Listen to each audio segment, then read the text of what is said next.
Ya saudara, Sapa Jateng kembali hadir ke hadapan Anda. Kali ini saudara, ini terkait dengan pemilu 2024 ini yang sudah di depan mata ya. Nah, segala persiapannya sudah dipersiapkan oleh pihak-pihak terkait. Spesial untuk kali ini kita akan langsung berbincang dengan yang punya gawe nih KPU di Jateng nih, Pak Muslim, terkait dengan tahapan-tahapan yang ada dalam yang sekarang ini sudah berjalan maupun secara global dan sistem pengawasannya bagaimana. Sistem pengawasan internal ini ya.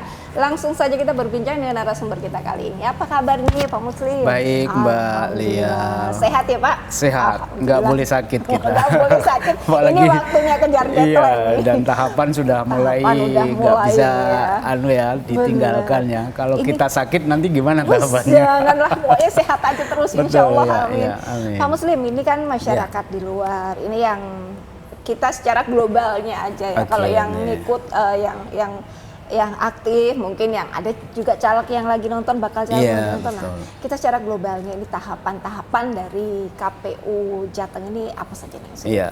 Jadi kalau dari sekarang ya tahapan yang sedang berjalan dan ini intent itu artinya tahapan yang dilakukan KPU dan juga kemudian berjalan di masyarakat, itu setidaknya ada 2 tahapan yang sekarang lagi intent. Satu tahapan pencalonan. Di mana sampai hari ini kita sudah memasuki proses verifikasi. Ini sebagai tindak lanjut dari teman-teman partai yang kemarin ya, pada tanggal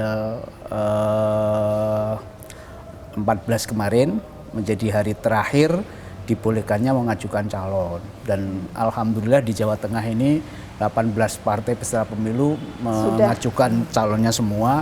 Dan giliran mulai tanggal 15 sampai nanti tanggal 23 Juni itu kita melakukan verifikasi. Ini tahapan yang hari ini berjalan di KPU. Dan juga ada tahapan yang juga sangat krusial, yaitu tahapan proses pendaftaran pemilih ya. Dimana kalau hari ini itu sudah memasuki tahapan pengumuman dan tanggapan masyarakat terkait dengan daftar pemilih sementara hasil perbaikan yang terakhir. Jadi kan di daftar pemilih itu banyak tahapannya ya, mulai dari TBS kemarin diumumkan, kemudian dibuka ruang masyarakat untuk memberikan tanggapan, pengaduan gitu ya. Hasil dari tanggapan itu kemudian kita lakukan proses perbaikan yang kita sudah memasuki perbaikan yang pertama, dan hari ini sejak tanggal sekarang ya, itu sudah akan melalui tahapan pengumuman yang kedua. DPS HP yang kedua, itu disebutnya adalah DPS HP perbaikan akhir, dan nanti kita butuhkan tanggapan masyarakat lagi sampai nanti di terakhirnya itu penetapan DPT yang akan dilakukan pada tanggal 20 atau 21 Juni. Jadi masih cukup panjang. Ini kan 2 tahapan yang krusial ya, karena bagi pemilu tahapan pencalonan itu artinya kita sedang memproses siapa sih nanti yang dipilih. Partai yang sudah jadi peserta pemilu itu mencalonkan siapa saja, dan dari tahapan ini nanti masyarakat akan memiliki calon-calon yang akan dipilih. Nah, untuk bisa memilih itu kan masyarakat harus ditetapkan sebagai pemilih. Betul. Nah, DPT. daftar pemilih yang nanti berujung menjadi penetapan DPT ini sedang diproses dan sedang memasuki tahapan DPS perbaikan tahap akhir. Gitu kira-kira. Tapi selalu dari tahun ke tahun ini kan DPT memang. Iya. Di banyak orang menyebutnya DPT itu bagi KPU itu menjadi sebuah kutukan gitu ya. Itu dia. Tapi kita sudah sejak beberapa pemilu terakhir ini mencoba memutus itu ya, supaya nggak lagi bahwa masalah daftar pemilih ini menjadi masalah yang nanti di ujungnya nanti dipersoalkan. Yang rawan itu ya. Yang rawan, dan sebenarnya ada perkembangan yang cukup signifikan dari persoalan daftar pemilih ini. Kita terbukti di 2019 itu sudah nggak ada gugatan-gugatan atau masalah-masalah yang muncul di MK itu terkait dengan soal DPT. Pemilu Pilkada 2020 juga begitu. Jadi orang yang hari ini menggugat gitu ya, atau mempersoalkan hasil pemilu itu sudah nggak lagi secara khusus mengkaitkan dengan persoalan DPT, tapi lebih ke soal-soal misalnya apa yang disebut TSM, jadi pelanggaran terstruktur sistematif dan masif. Kalau orang nyebut ini itu artinya berkaitan dengan masalah-masalah politik uang, keterlibatan struktur itu yang. Nah kalau sudah masalah money politik, masalah keterlibatan struktur itu kan bukan domain KPU ya, karena itu bukan bagian yang bisa dijangkau oleh KPU. Betul. Nah dari situ sebenarnya kita sudah lepas nih setidaknya 2 pemilu terakhir, pemilu 2019, kemudian Pilkada 2020 yang bahkan kita melaksanakannya di tengah-tengah COVID itu sudah nggak lagi terkait dengan proses daftar pemilih. Dan dari sana memang kita desain ya selama ini ya kita sudah menemukan bagaimana sih persoalan daftar pemilih ini itu dimasifkan sejak awal, diramaikan sejak awal. Diramaikan sejak awal itu adalah bagaimana menggerakkan, memobilisasi masyarakat untuk terlibat di dalam proses tahapan daftar pemilih ini. Ada gerakan coklit serentak misalnya. Kemudian ada gerakan uji publik DPS misalnya. Ada gerakan seluruh pihak komponen terlibat di dalam memberikan informasi dan masukan terhadap proses ini. Kalau ini semua pemilih lancar kan kita udah mengeliminir persoalan di kemudian hari. Berarti mengantisipasi supaya tidak ada, kalau dulu kan seringnya DPT siluman. Sudah nggak ada lagi sekarang. Jadi sudah nggak ada lagi istilah-istilah DPT pemilih fiktif, DPT siluman itu sudah jauh sekarang dan orang sekarang lebih mengarah kepada apakah saya terdaftar di sini apa di sana, itu lebih mengarah ke situ dan secara teknis memang itu yang sekarang menjadi kita tekankan pada saat proses daftar pemilih yang kalau sekarang. Terkait dengan pemilih pemula yang pada hari itu 17 tahun juga sudah diantisipasi. Sudah diantisipasi. Kan kita sudah ini berpikirnya prediktif ya. Orang yang usia 17 besok pada hari pemilu kebetulan tanggalnya mudah diingat kan 14 Februari hari yang oleh remaja itu hari Valentine, hari kasih sayang. Itu sekarang menjadi semacam membantu kita untuk mudah diingat. Dan dari situ juga akhirnya terkait dengan soal pemilih, memastikan bahwa usia 17 pada hari pemungutan suara itu sudah pastikan bagian yang kita mudah untuk mensosialisasikan pada publik. Ada yang mau saya tanyakan tapi usai jeda pariwara berikut ini.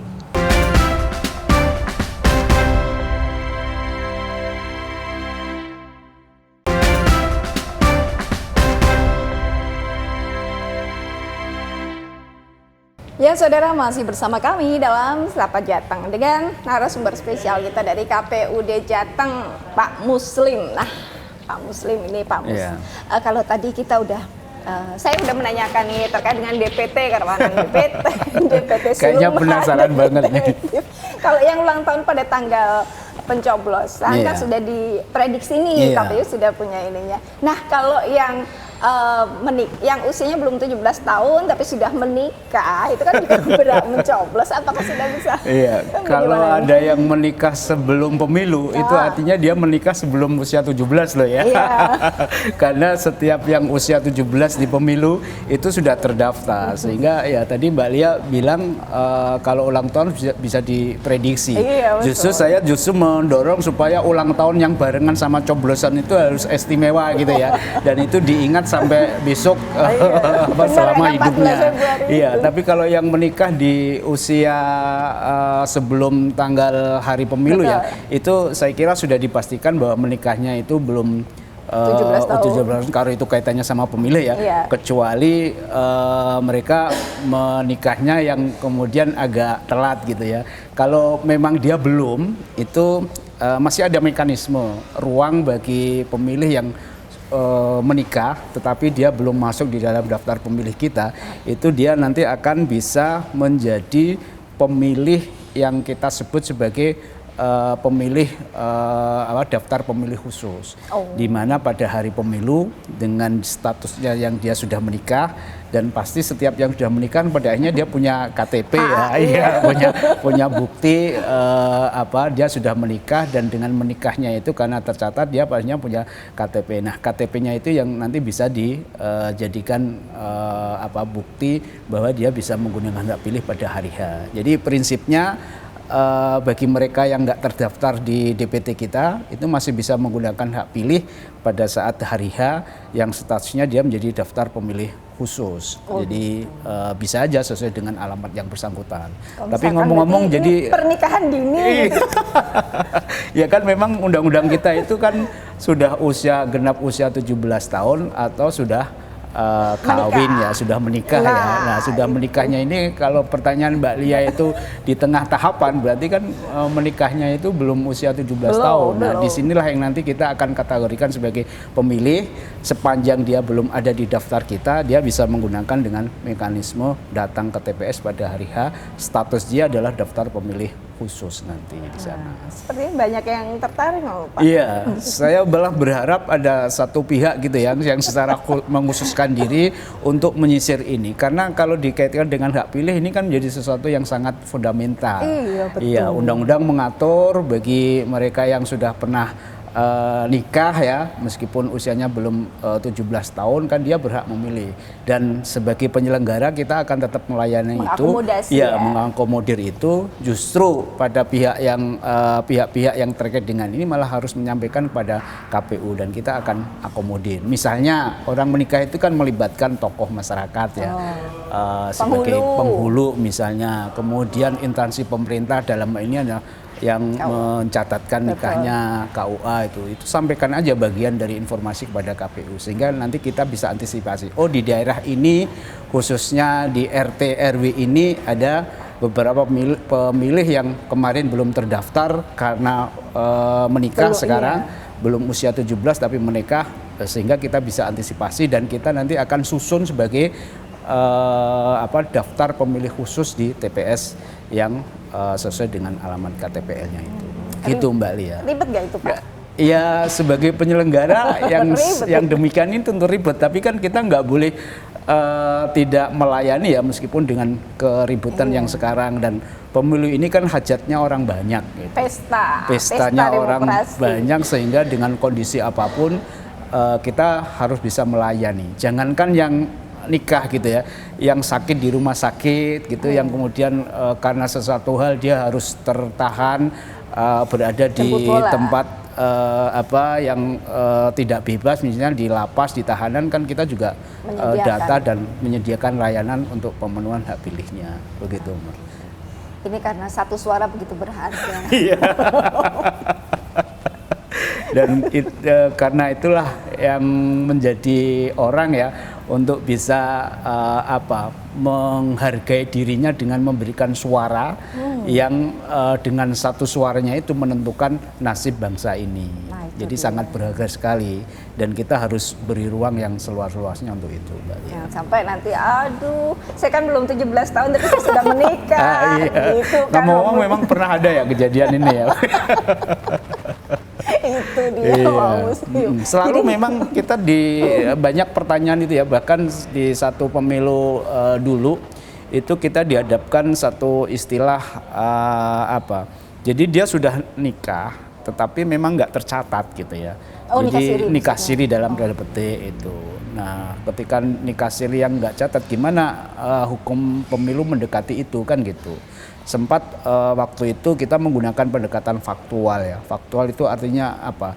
Ada pihak-pihak yang bisa memberi kesaksian secara fakta bahwa yang bersangkutan memang pernah menikah, dan itu dibuktikan dengan surat keterangan, bahkan sampai disodorkan ini loh rumahnya, ini suaminya, ini istrinya, bahkan sudah punya anak, sehingga dalam situasi itu pernah di satu pemilu dulu itu juga bisa kita beri kesempatan untuk menentukan hak pilih.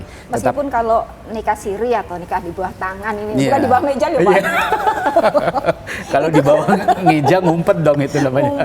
Itu kan nggak punya ini tidak tertulis. Iya, tapi sekarang sekarang kan pendekatan administratif ya, seperti Mbak Lia itu kan di data pemilihnya berdasarkan alamat KTPL-nya. Nah, sekarang karena pendekatannya itu, maka kita saat ini menanyakan ada nggak surat akte nikahnya gitu, pendekatannya sudah ke sana. Dan hampir semua situasi di lapangan menyangkut soal ini kita menemukan itu, sehingga nggak lagi ada istilah nikah siri yang sekarang didekatkan dengan proses pemilu yang sekarang. Nah, jadi iya, itu. pendekatannya sudah pendekatan administratif, dia tercatat dan punya akte nikah gitu, Nah, Mbak. ini yang bikin bingung kan, kalau misalkan pas mau pemilu begini, kemudian ada usia di bawah umur yang menikah dan secara siri. Ini yang PR besar. Iya, itu bagian yang memang dalam tanda petik KPU terpaksa berurusan dengan dinamika yang terjadi di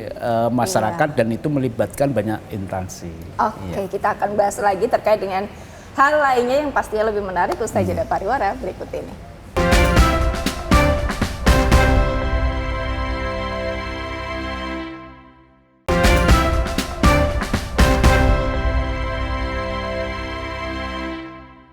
Ya, terima kasih saudara, Anda masih bersama kami dalam Sapa Jateng. Kalau tadi kita sudah bahas terkait dengan bukan dilema ya, tapi ya ibaratnya kayak pariwaranya. Iya, betul. Pariwaranya jika ada anak usia dini, kemudian sudah menikah dan menikahnya belum tercatat secara di catatan sipil, itu kan berarti tetap berhak untuk mencoblos ya, Pak Muslim. Tadi udah dikupas oleh Pak Muslim seperti itu. Nah, ini terkait yang pencalonan sendiri, ini prosesnya hingga saat ini bagaimana? Iya, hari ini ya sebenarnya sejak kemarin ya tanggal 15 dan nanti sampai tanggal 23 itu kita berkutat pada verifikasi administrasi. Jadi berkas-berkas calon yang kemarin disampaikan ke kita itu sudah mulai kita harus verifikasi apakah sesuai dengan ketentuan apa enggak, misalnya soal usia, kemudian dokumen terkait dengan usia itu apa aja, misalnya ada KTP, ada surat-surat pernyataan, ada ketentuan pendidikan harus SLTA, ijazah disertakan, itu semua nanti kita verifikasi. Sepanjang verifikasinya itu menemukan dokumen yang sesuai dengan ketentuan, maka yang bersangkutan bisa dikatakan memenuhi syarat gitu ya. Tetapi kalau masih dijumpai misalnya ada ketentuan legalisir untuk ijazah misalnya, tetapi belum dilegalisir misalnya, itu harus kemudian nanti diperbaiki. Ada ketentuan tidak pernah dipidana oleh dari pengadilan misalnya, itu kita akan cek. Kalau itu belum ada misalnya karena kemarin karena alasan tertentu, waktu yang mungkin nggak cukup, nggak sempat misalnya, dan belum sesuai dengan permintaan sebagaimana ketentuan, ya nanti diperbaiki. Bahkan kalau kemudian ditemukan ya salah satu bakal calon yang diserahkan oleh partai itu diketahui umurnya ternyata nggak sampai 21 misalnya ya, masih 20 gitu ya. Dan ini kan ada batasannya sampai nanti ditetapkan menjadi daftar calon tetap. Kalau belum genap usia 21 ya berarti yang bersangkutan terpaksa tidak memenuhi syarat. Dan kalau nggak memenuhi syarat itu partai punya kesempatan masih untuk melakukan proses penggantian. Kalau mengganti tentu saja diganti orang baru, kemudian dengan berkas yang baru. Nah itu yang nanti selama waktu 2 minggu ke depan ya, bahkan lebih karena panjang, kalau kita hitung 15 Juni sampai 15 Mei sampai 23 Juni kan panjang itu ada kesempatan yang cukup lah bagi partai-partai untuk mempersiapkan ini. Bahkan beberapa waktu yang lalu kita juga sampaikan, kan pada saat menyerahkan berkas ke KPU, partai itu kan sudah bisa mengidentifikasi calon-calonnya, mana yang kurang berkasnya, mana yang masih harus diurus misalnya. Itu sejak sekarang sudah bisa diidentifikasi dan berproses dia. Sehingga meskipun dia harus menunggu raportnya berdasarkan hasil verifikasi KPU, maka yang bersangkutan secara nggak langsung sudah mempersiapkan dokumen-dokumen yang diperlukan. Dokumen lainnya. Iya, gitu dan ya, ini menjadi ranah partai politik untuk memproses itu semua. Gitu. Oke, nih Pak Muslim, kita mau nanya nih seperti kejadian yang sebelumnya yang sempat viral itu. Jadi kan integritas dari KPU sendiri. Oh iya. Ini kan pasti ada pengawasan internal juga. Ini bagaimana? Ini pertanyaannya langsung ke soal penyelenggara ya. Iya, memang kita ini kan penyelenggara ya. Penyelenggara KPU yang nilai-nilai independensi, integritas itu menjadi mutlak. dan di lingkungan penyelenggara kita itu dibagari banyak hal. Ada kode etik, ada kode perilaku, itu yang mengitari kita, yang membatasi kita.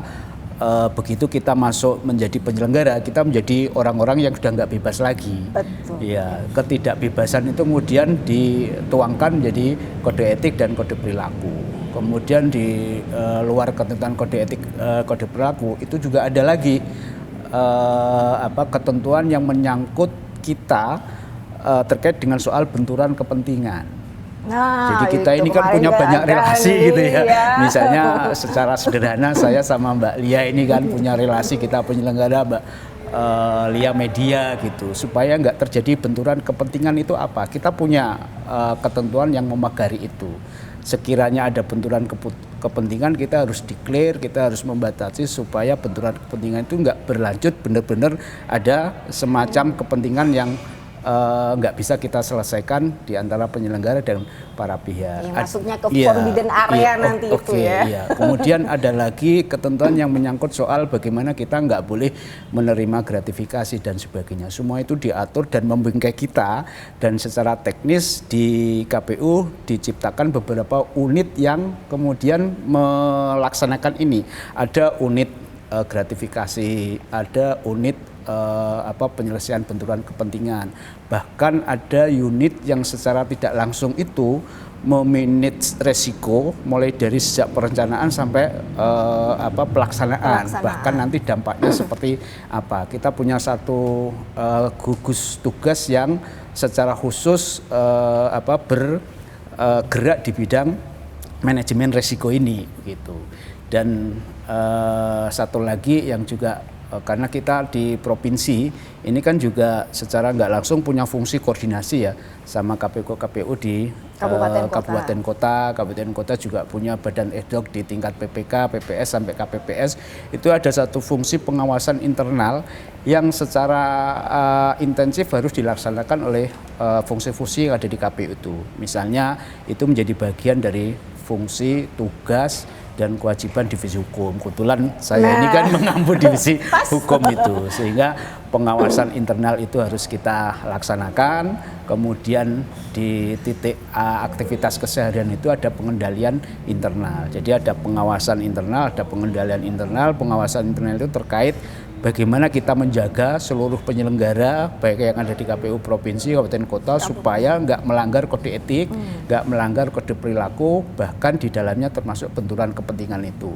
Pengendalian internal itu berkaitan dengan bagaimana fungsi-fungsi di semua satker ini melakukan tugasnya dengan memetakan resiko dan kemudian memanage resiko itu supaya nggak timbul. Kalaupun misalnya tidak bisa dihindari, tetapi risiko yang terjadi itu masih dalam batas toleransi. Masih dalam pengawasan. Masih dalam pengawasan yang kita lakukan. Risikonya tingkat rendah misalnya. Kalau masyarakat mau maksudnya mau memberikan laporan, nah, itu kita seperti itu. Ya, kita punya yang namanya unit pengaduan ya. Jadi kalau di KPU provinsi secara khusus ini itu kita punya lapor KPU bagi masyarakat yang menemukan kita KPU jajaran sekretariat baik provinsi maupun di bawahnya kalau ada masalah-masalah yang menyangkut soal kode etik, kode perilaku berkegiatan nggak sesuai itu bisa lapor kepada unit namanya lapor KPU. Lapor KPU, tapi sekarang divisi hukum dan pengawasan ada bantuan dari medsos nih. Oh iya. Netizen kan sekarang apa-apa. Betul. Dan itu kita harapkan. Kita punya satu nomor center ya yang bisa digunakan oleh semua pihak termasuk medsos kita itu dalam rangka ke sana. Bahkan medsos kita itu berfungsi mengendalikan semua yang ada di kita. Begitu. Pak Muslim, sebenarnya masih banyak nih yang mau saya tanyakan, tapi karena durasi yang sepertinya harus ada episode-episode to be continue. Betul. Monggo silahkan, mungkin ada pesan-pesan dari KPU untuk. Ya, saya kira kita sudah berada di tahapan yang sangat krusial bagi masyarakat khususnya Jawa Tengah ya. Sebentar lagi kita akan mendapatkan siapa sih calon-calon yang diusung oleh partai yang ada di Jawa Tengah, 18 partai itu meskipun sedang diproses, tapi inilah jalan masuk pemilih bisa mengetahui siapa wakil-wakilnya. Karena itu kita sangat berharap ya partisipasi masyarakat, informasi yang bisa diberikan, kemudian pastikan dirinya terdaftar sebagai pemilih, karena hanya mereka yang terdaftar sebagai pemilih yang nanti bisa menggunakan hak pilih. Dan pemilu 2024 itu adalah pemilu yang sangat istimewa, dia bertepatan dengan tanggal 14 Februari, hari kasih sayang, maka berikanlah kasih sayangmu dan dengan tulus untuk menghasilkan pemimpin yang benar-benar cerminan dari kasih sayang itu. Oke, matur suwun atas waktunya Pak Muslim. Insya Allah nanti di episode-episode berikutnya kita akan mengulas tema-tema yang lain, Pak Muslim ya. Makasih. Matur suwun atas waktunya. Ya saudara, jangan lupa 14 Februari nanti 2024 ya. Satu suara begitu berharga untuk menentukan keberlangsungan bangsa. Saya Farida Amalia, mewakili kerabat kerja yang bertugas, mengucapkan terima kasih atas perhatian Anda. Kompas TV, independen, terpercaya.